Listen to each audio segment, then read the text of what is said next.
bienvenue dans cette première vidéo sur le Cambodge. Je vous fais une petite intro rapide parce que pendant des vacances, j'ai pas eu le temps de prendre le temps surtout de vous parler face caméra. Entre le téléphone, la caméra, la petite à surveiller, ça n'a pas été facile du tout et je vous avoue que j'étais pas trop à l'aise non plus. Du coup, j'en profite maintenant qu'on est rentré en France, qu'on a fini notre merveilleux voyage au Cambodge pour vous faire des petits flashbacks sur notre voyage, tout simplement. Parce qu'au montage vidéo, ça faisait vraiment trop bizarre d'avoir juste les voix off avec les vidéos qu'on a prises en fait. Du coup, pour vous remettre un petit peu dans le contexte, on a fait 11 heures de vol jusque Singapour, où on a très peu dormi, Aria aussi, et en plus de ça, on a fait une escale à Singapour de 15 heures, où on a dormi 4 heures, parce que on a décidé qu'il fallait qu'on explore la ville sous toutes ses coutures, et qu'on voulait vraiment en profiter. Du coup, on est arrivé à Phnom Penh, on était éclaté, mais heureusement, on est passé par une agence qui s'est occupée de tout. Du coup, un chauffeur est venu nous récupérer et nous a emmenés directement à l'hôtel.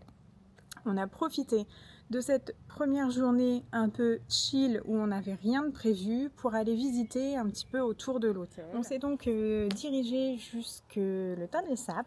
En face, il y a le palais royal avec la pagode royale. On n'a pas pu y rentrer parce qu'il fallait se couvrir les épaules et les genoux et on n'avait pas pris ce qu'il fallait dans le sac à dos. On est vraiment parti comme ça à l'aventure. Du coup, on s'est plutôt arrêté au musée national qui y avait juste à côté avec l'option de l'audio guide. Sinon, je pense qu'on n'aurait pas compris grand chose de ce qui s'y trouvait dans ce musée. Il est vraiment très joli, mais je pense que celui à faire si vous êtes à Phnom Penh, c'est vraiment le palais royal qui doit être beaucoup plus joli. Nous, on n'a vraiment pas eu le temps, on n'est pas resté très longtemps à Phnom Penh. C'est un peu notre regret du voyage, mais sinon, c'est vraiment une ville très jolie. Ensuite, après la visite du musée national, on est rentré à l'hôtel parce qu'on était fatigué et qu'il faisait énormément chaud. On a profité de la piscine et de cette vue magnifique de notre hôtel. Et ensuite, on est allé manger. On est ressorti vraiment à 2 pas de l'hôtel. Dans la même rue, il y avait un restaurant de nouilles. Alors, j'ai plus le nom, je suis désolée. Mais vraiment, on en trouve partout de ces petits restaurants-là. C'était super bon et la nourriture au Cambodge, ça coûte vraiment pas cher. Pour à peu près 10-12 $, vous avez un repas pour 3 personnes. C'est-à-dire 3 boissons et 3 belles assiettes. Parce que là-bas, les portions, elles sont généreuses. Et c'était super bon. On a super bien mangé.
Deuxième journée à Phnom Penh et aujourd'hui on part explorer la ville avec notre guide en tuk-tuk pour plonger dans son histoire et clairement la journée était bien remplie.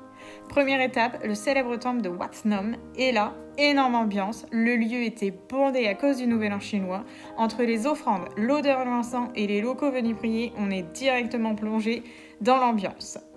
On a continué avec un passage par l'ancienne bibliothèque, un endroit beaucoup plus calme, presque hors du temps, qui a contrasté totalement avec l'agitation du temple.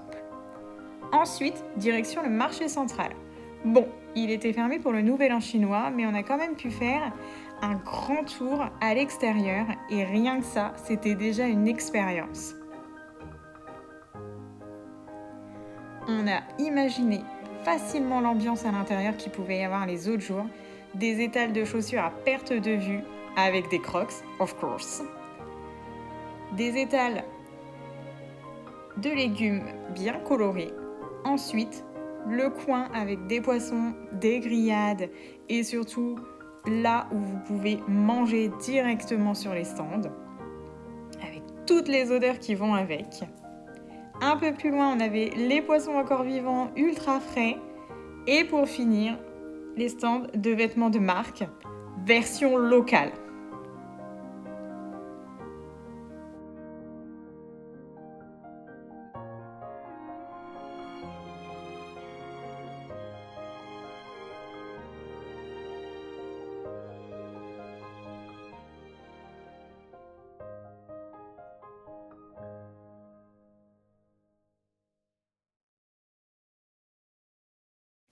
Enfin, nous avons visité le musée S21, un ancien centre de détention transformé en lieu de mémoire. Un audio-guide est disponible à l'entrée, permettant de mieux comprendre le contexte et les témoignages tout au long de la visite. Cet endroit retrace une période très sombre de l'histoire du Cambodge sous le régime des Khmers rouges. Au fil du parcours, on découvre notamment les anciennes cellules où les prisonniers étaient détenus, ce qui rend l'expérience encore plus concrète et bouleversante. Nous avons également rencontré Chom May, l'un des derniers survivants, un témoignage fort qui donne encore plus de sens à ce lieu. Une journée riche en contrastes entre vie locale, découverte culturelle et devoir de mémoire.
Petite transition entre Phnom Penh et Battambang. Il y a à peu près 5 heures de route entre les deux.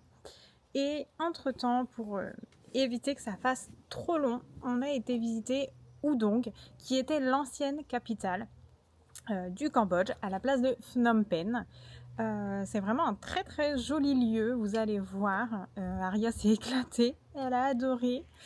Et ensuite, on est arrivé à notre merveilleux hôtel. Entre-temps, on a aussi pu visiter le temple bouddhiste, un gros temple bouddhiste. Vous allez voir les vidéos, c'est magnifique. Et ensuite, on est arrivé à notre hôtel, qui était le Battambang Resort. Et franchement, on était un peu excentré de la ville, mais ça valait totalement le coup, puisqu'il était magnifique. Et on a pu profiter tout de suite en arrivant de la piscine. C'était vraiment magnifique. 那家的小姑娘身上带着兰花香，为何苦花了脸？你说可怜不可怜？吃不着臭豆腐，真可怜哟。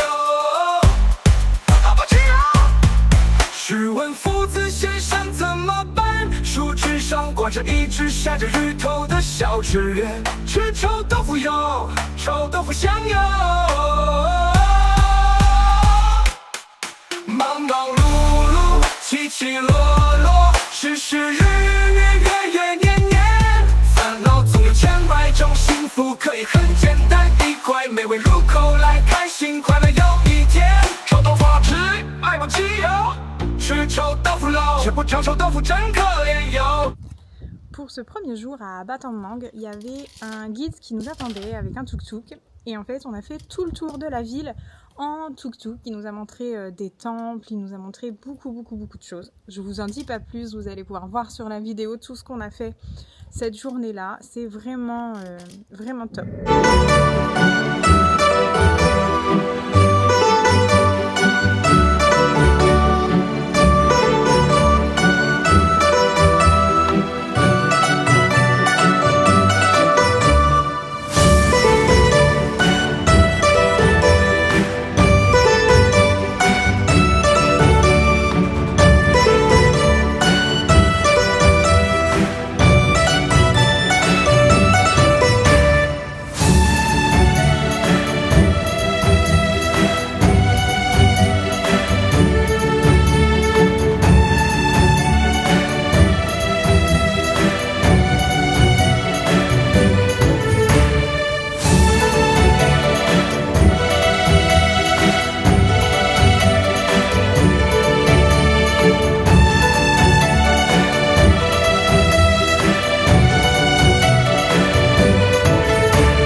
Située près de Battang Mang, nichée dans la montagne de Phnom Sampho, cette grotte est connue pour son histoire tragique durant le régime des Khmers rouges.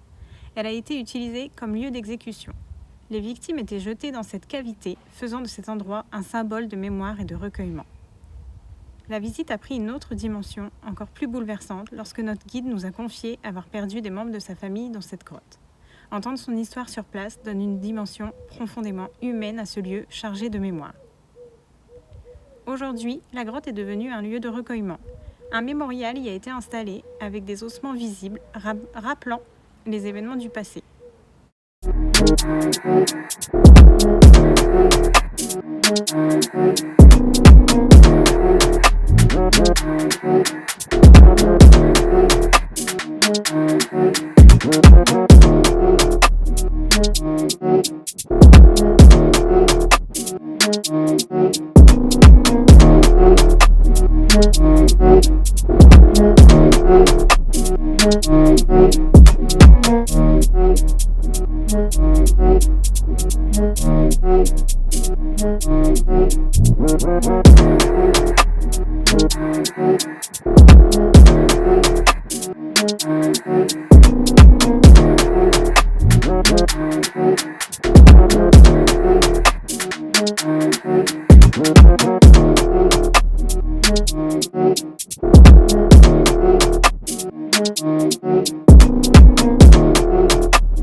cette vidéo au Cambodge. J'espère que ça vous a plu. Si c'est le cas, pensez à vous abonner et à nous mettre un petit pouce bleu et à laisser un commentaire, ça nous fait toujours plaisir. Et on se retrouve à très vite pour la prochaine vidéo de notre voyage au Cambodge. À bientôt!